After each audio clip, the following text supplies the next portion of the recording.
रोते हुए कौन हंसता होगा। सच बताऊं ना तो मुझे भी थोड़ा सा नींद जैसा हो रहा है।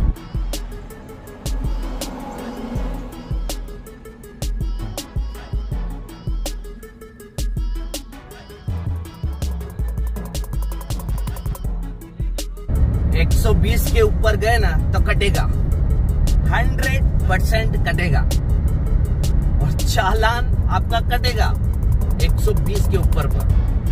हर जगह कैमरे लगे हुए हैं भाई साहब। शार्प हुआ है 6:05। हम निकल गए हैं फिर से उदयपुर के लिए। आज इस रूट का सबसे बड़ा एक्सप्रेसवे, 1350 किलोमीटर का सबसे बड़ा एक्सप्रेसवे, दिल्ली मुंबई एक्सप्रेसवे से मैं जाने वाला हूं उदयपुर। तो ये जो फैस है वो सोना से जयपुर तक बना हुआ है।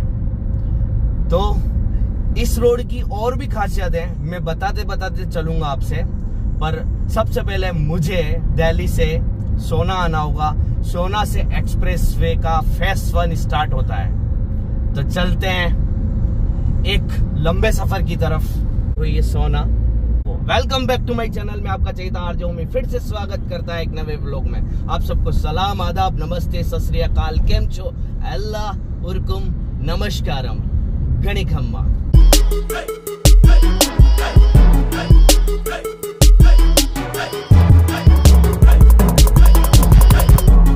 दिल्ली मुंबई एक्सप्रेसवे। धुंध कितनी छा गई है पॉल्यूशन की वजह से। और सच बताऊं ना तो हम दीपावली के जस्ट बाद निकले हैं, 2 दिन बाद, तो सर्दी स्टार्ट हो गई है। अब कड़ाके की सर्दी चालू हो जाएगी दिल्ली की। ये देखो धुंध कितनी है। देखते हैं आगे एक्सप्रेसवे पे विजिबिलिटी कैसी मिलती है हमें। एक्सप्रेसवे की स्टार्टिंग हो गई है। ये रास्ता पकड़ना है हमें, और एंट्रेंस में ही इसका व्यू बहुत ही प्यारा सा। मुझे ऐसा लगता है कि विजिबिलिटी कम होगी क्योंकि धुंध बहुत ज़्यादा है और सर्दी भी पड़ना स्टार्ट हो गया है। हम एक्सप्रेसवे पे चढ़ चुके हैं। अभी रिंग रोड पकड़ा है हमने सोना से, और कुछ ऐसे नज़ारों के साथ एक्सप्रेसवे की स्टार्टिंग करते हैं। ये 1350 किलोमीटर का मुंबई से दिल्ली तक का एक्सप्रेसवे। अब बहुत सारी चीजें आपको एक्सप्रेसवे पे देखने को मिलेंगी। पेट्रोल कहाँ भरवाना है, रेस्ट कहाँ करना है, बहुत सारी बातें करूंगा मैं आपसे। पहले तो इसका व्यू का एंजॉय करें म्यूजिक पर।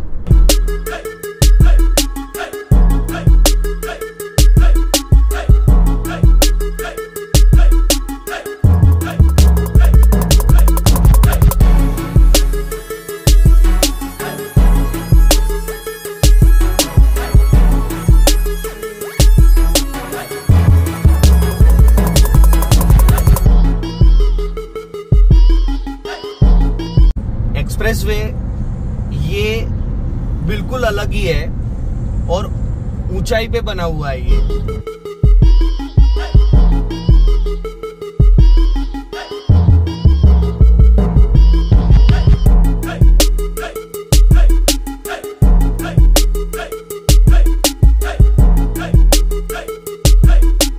दो 200-250 फीट इस तरफ है, 200-250 फीट उस तरफ है।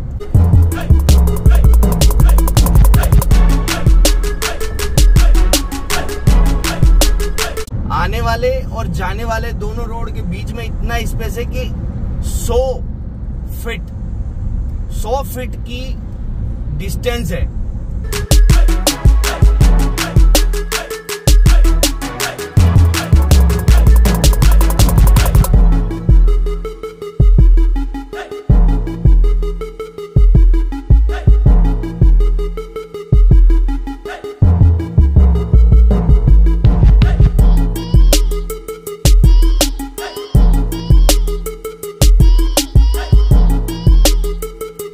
और इस रोड पे ना तो कोई जानवर आ सकता है, ना कोई अदर 2 व्हीलर वाले या फिर ऐसा भीड़ भाड़ बिल्कुल भी नहीं है। बस स्पीड लिमिट है 120 की। आप 120 के ऊपर चलाएंगे अपनी कार को तो शायद कट सकता है चालान। खासियत बताऊं तो 120 की स्पीड में आप चलते जाओ और क्रूज कंट्रोल पे हो तो मजा ही कुछ और है। पर आप जब इतना सफर कर रहे हैं तो आपको बहुत सेफली सफर करना पड़ेगा, क्योंकि झपकी आ सकती है नींद की। स्ट्रेट रोड है पहला और रफ्तार में भी होंगे, क्योंकि अभी मैंने देखा एक कार नीचे उतरी हुई थी, शायद झपकी आने की वजह से उसकी कार नीचे उतर गई। और यहाँ पर बहुत दिक्कत है, ना कोई टायर पंचर वाला है ना कोई और सुविधा है। हालांकि पेट्रोल पंप रेस्ट एरियाज बन चुके हैं, डेवलप हो चुके हैं। जैसे अलवर आएंगे ना आप, अलवर तक तो बहुत फर्स्ट क्लास रास्ता है, अच्छा रास्ता है। और अलवर के बाद बारिश में दौसा तक, लालसोट दौसा तक जो रास्ता है ना, वो बीच बीच में पेच थोड़े से खड्डे जैसे हो गए, तो उसको रिपेयर कर दिया गया है। जब मैं निकला था ना यहाँ से, तब रिपेयरिंग का काम ऑलरेडी हो रहा था और हो चुका भी था। तो अलवर से दौसा तक का जो पैच है वो है बहुत प्यारा, काम हो चुका है। पर बारिश के दिनों में बारिश ज्यादा गिरने से ये पेच पे खड्डे पड़ गए थे, तो कुछ एक्सीडेंट भी हुए हैं यहाँ पर। इसीलिए इसका काम भी उन्होंने फिनिश कर दिया, मतलब रिपेयर हो चुका है पूरी तरह से। फिर भी आप सावधानी रख करके ही चलिएगा, क्योंकि जहाँ पैच उन्होंने सही किया है वहां थोड़ा सा वाइब्रेशन है। और अभी मैं क्रूज कंट्रोल पे हूँ पूरी तरह से। जैसे मैं ब्रेक, एक बात बताऊं आपको, क्रूज कंट्रोल में सबसे बड़ी बात बताऊं, जैसे मैं ब्रेक लगाऊंगा ना तो क्रूज कंट्रोल कैंसिल हो जाएगा, फिर मुझे स्विच पे जाके उसको पूरी तरह से कैंसिल कर देना है। मैंने आपको बताया था ना, अलवर से जैसे आप दौसा तक आओगे ना तो ये पैच वर्क चालू है, ये देखो वर्किंग चल रहा है ना पैच वर्क का। अलवर से आपको दौसा तक का ऐसा पैच वर्क मिलेगा। बीच में स्पेस देखो आप, कितना ज्यादा है बीच में स्पेस, अंदर नजर आए। देखो आप, ये बीच में जो जगह है ना, उस जगह पौधे लगाए गए। शार्प 8:17 हुआ है और अलवर तो निकल ही चुका है। हम अलवर से दौसा के बीच के फेस पे चल रहे हैं। सच बताऊं ना तो मुझे भी थोड़ा सा नींद जैसा हो रहा है, पर कांच वाच खोल दिया मैंने, इसीलिए नींद उड़ गई है मेरी। और व्लॉगिंग करता हुआ जा रहा हूँ, इसीलिए नींद आ रही थी, नींद भी बंद हो गई। दौसा उतरेंगे हम लोग, वहां का टोल टैक्स देंगे, फिर वहां से जयपुर का पकड़ेंगे और चलते चलते जहां पर रेस्ट एरिया है वहां पर आप रेस्ट जरूर कर लीजिएगा, क्योंकि सच में बताऊं कि कंटिन्यूस चलने के बाद नींद का आना तो डेफिनेट नींद तो आएगी सही। आप दौसा से अलवर के बीच में जो मैंने एनालिसिस किया वो बता रहा हूँ। एक्चुअली मैं तो रुका नहीं हूँ उसमें रेस्ट एरिया में, पर दौसा से अलवर के बीच में रेस्ट एरिया बहुत कम है, अभी बन रहे हैं। शायद हो सकता है कि मैं नेक्स्ट में जब भी आऊं तब ये डेवलप हो जाए, यहाँ पर भी रेस्ट एरियाज बन जाएं, वरना पेट्रोल मिल जाएगा आपको। और अलवर आने के बाद आपको रेस्ट एरिया भी मिल जाएंगे, जिसमें आपको पिज्जा और बहुत सारी चीजें आपको मिल जाती हैं। ये देखो आप, वर्किंग चल रहा है ना ये। मुझे देखो नेविगेशन में ही 3 किलोमीटर पर मुझे बता रहा है कि मुझे मुड़ना है। क्रूज कंट्रोल पर डाल दूं मैं, ये स्टार्ट किया, क्रूज कंट्रोल सेट किया, प्लस ये सेट हो गया। और ये देखो स्पीडोमीटर क्रूज कंट्रोल पे डाल दिया, और पैर मैंने बिल्कुल भी हटा लिए हैं। ये देखो आप देख रहे हैं, अब ये ऐसे ही स्पीड में चलेगी। आर्मी की ट्रक्स हैं सारी। सच में यार, इंडियन आर्मी को देख करके दिल खुश हो जाता है।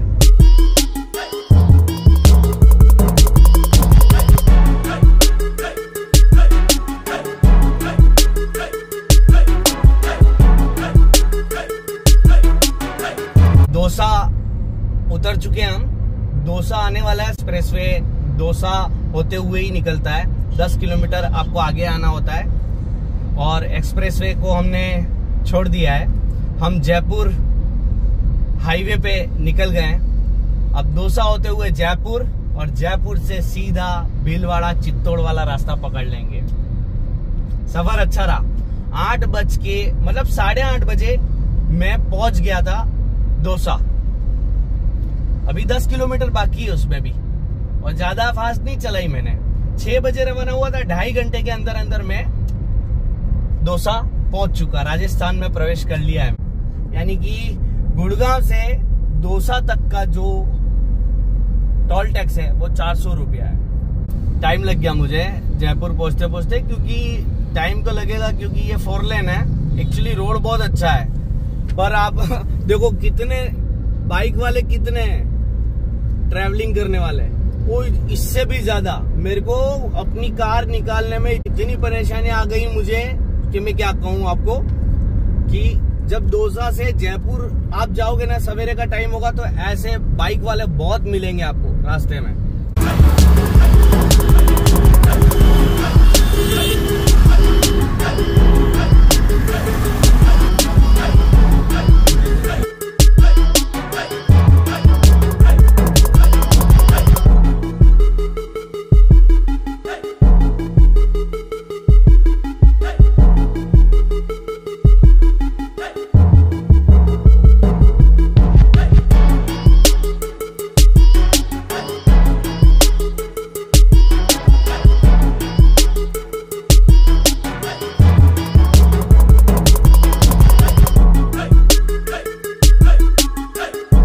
यहाँ पर बेल आपको रास्ते में मिल जाएंगे और ये बाइक वाले बहुत मिलेंगे आपको, बहुत।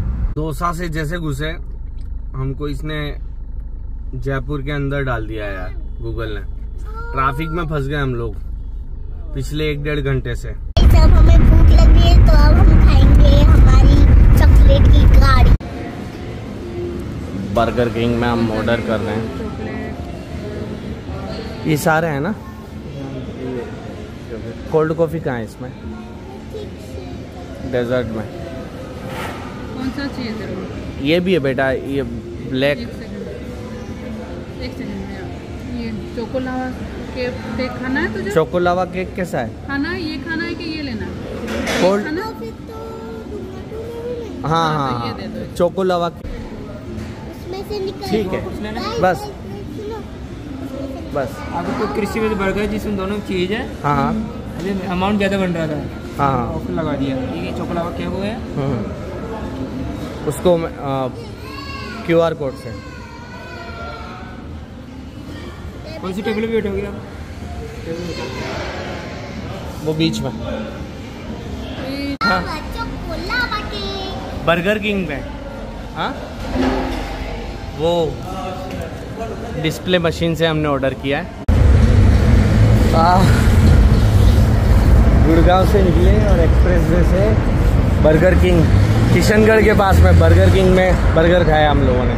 और ये 60% ऑफ चल रहा है शूज़ पे, देखूँ यार जा कर के। और बर्गर किंग में बर्गर खाया, मज़ा आ गया। काशी ने भी क्या लिया बेटा? काशी ने चोको लावा केक। देखिए एक बार चेकआउट करें। मैं एक्सप्रेसवे से जाती समय भी गया और आती समय भी इसीलिए आया कि आप लोगों को मैं एक्सप्रेसवे को एक्सपोज कर सकूं।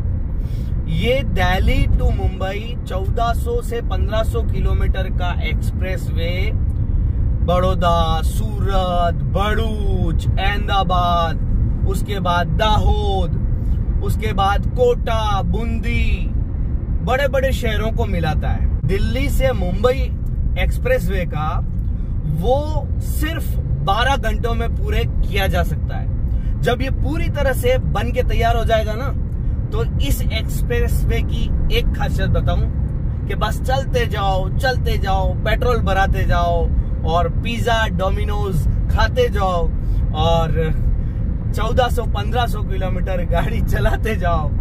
और जो सफर है वो 1400 किलोमीटर का सफर मुंबई तक का वो 12 घंटे में पूरा हो जाएगा। तो आप सोचिए, ये एक्सप्रेसवे इंडिया का सबसे बड़ा एक्सप्रेसवे है जो अलग अलग फेज में रिलीज किया है। बस ये था एक्सप्रेसवे का मेरा एक्सपीरियंस भी बहुत अच्छा रहा। अगर ये छोटा सा व्लॉग आपको एक्सप्रेसवे का अच्छा लगा है तो इसे लाइक कर दे, शेयर कर दे, कमेंट्स करें, ज्यादा से ज्यादा कमेंट्स करें। नए सब्सक्राइबर भी सब्सक्राइब नहीं किया है, सब्सक्राइब कर दे। तब तक के लिए जय हिंद, जय भारत, खुश रहिए, आबाद रहिए। Love you all.